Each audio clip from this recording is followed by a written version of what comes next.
bring you toothpaste. I need some. Yes, there you go. There you go. So Perk was up late last night texting with Stephen A. about the Knicks. We'll get into that in a minute. But in the meantime, let's talk about tanking, because tanking has become a way to say losing in kind of a cute version.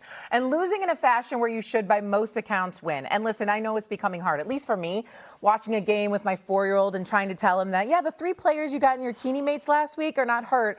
They're just not playing because it doesn't help their team's draft lottery chances. What?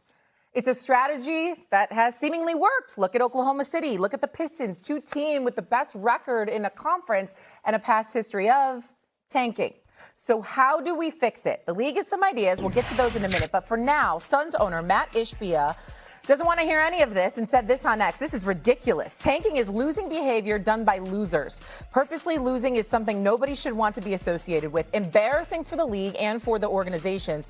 And the talk about this is a, quote, strategy.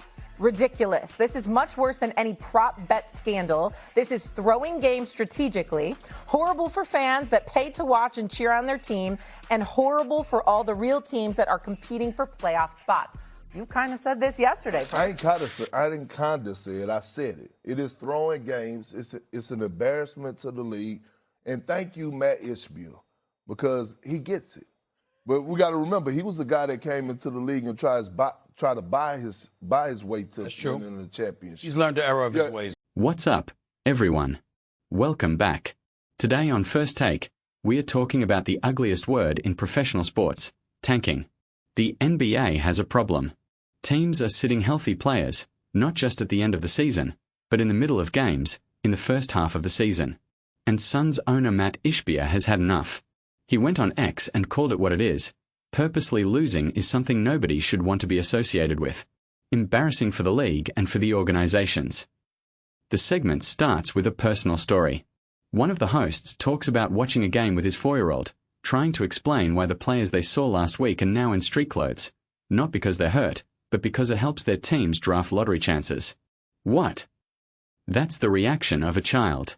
And honestly, it's the reaction of every fan who pays good money to see their favorite players compete. Ishbia's statement is brutal and direct. This is much worse than any prop bet scandal. This is throwing games strategically. Horrible for fans that pay to watch and cheer on their team, and horrible for all the real teams that are competing for playoff spots. Perk jumps in immediately. I ain't kind of say it. I said it. It is throwing games. It's an embarrassment to the league. And thank you, Matt Ishbia, because he gets it. He acknowledges that Ishbia himself tried to buy his way to a championship, but on this point, he's exactly right. And Perk brings up the elephant in the room: gambling. What's one of the major things when it comes to sports now? Betting. You got to be careful when you're trying to throw games to that aspect. The integrity of the sport is on the line. When teams are intentionally losing, it doesn't just affect the standings. It affects every fan who placed a bet, every kid watching his first game, every player on the other team who's actually trying to win. Monica McNutt adds, it's unfair to the ecosystem. People are paying money to come see teams play. It's disheartening and it's just ugly to watch. It's boring to watch. She points out that the league has had anti-tanking rules and fines, but somehow front offices always find a way to navigate them. The league hasn't come down hard enough. Stephen A. takes a slightly different angle. He's not overreacting to tanking the way some are, but he makes a crucial distinction. Tanking at the end of a season is one thing. Tanking in the first half, in the middle of games, is something else entirely. I don't approve of it. I don't like it. But you've always understood, the worst team gets the first overall pick. Fans are complaining about losing, but they're also clamoring for it when their team is in position to get a high pick. He points to the Raiders positioning themselves for Fernando Mendoza, to Giants fans rooting for losses to get a better draft slot. The same fans who hate tanking when they're paying for tickets love it when their team is in the lottery. But Stephen A. makes his main point clear. I don't think that's nearly as big of a problem as load management. This is where the conversation gets interesting. Load management, players sitting out not because they're injured, but because of planned rest, has become a premeditated strategy. Teams are going into the season with a schedule of which games their stars will miss. You got guys coming into the season letting you know ahead of time there's going to be 20 to 25 games they miss after they had 5 months off. To me, that is a more glaring problem than actually tanking to get a high draft pick. Perk adds his personal experience. He was on one of the worst teams in NBA history, The 2008 Boston Celtics before they traded for Kilogram and Ray Allen. They lost 18 straight. But they weren't tanking. We was just trash. We was actually trying to win games. We couldn't find a way to win games. Every time we stepped on the floor, we was getting our ass kicked, but we wasn't trying to get our ass kicked. He contrasts that with the current Pistons. A few years ago, they were losing 28 straight, but they weren't trying to lose. Cade Cunningham was out there, competing, getting depressed, trying to get over the hump.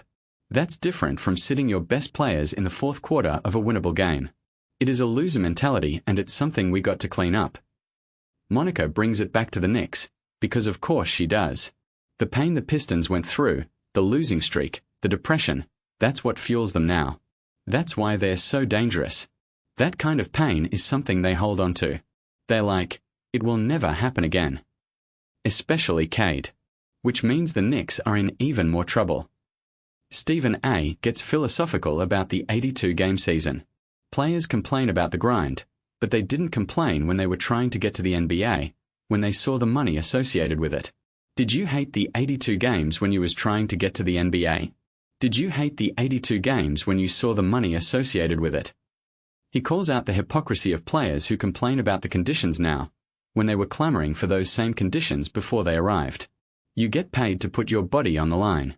This is why you get paid top dollar.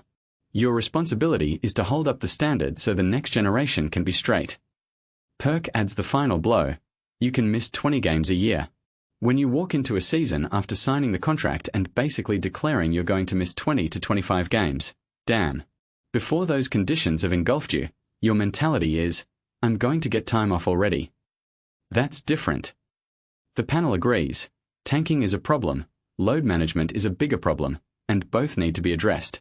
The question is whether the league has the will to do it. What do you think? Is tanking as big an issue as load management? Should the NBA eliminate the draft entirely, or just punish teams more severely? And how do you explain to a 4-year-old why the players aren't playing? Let me know your thoughts in the comments below. If you love raw, unfiltered debate about the state of the game, hit that like button, subscribe, and I'll see you in the next one.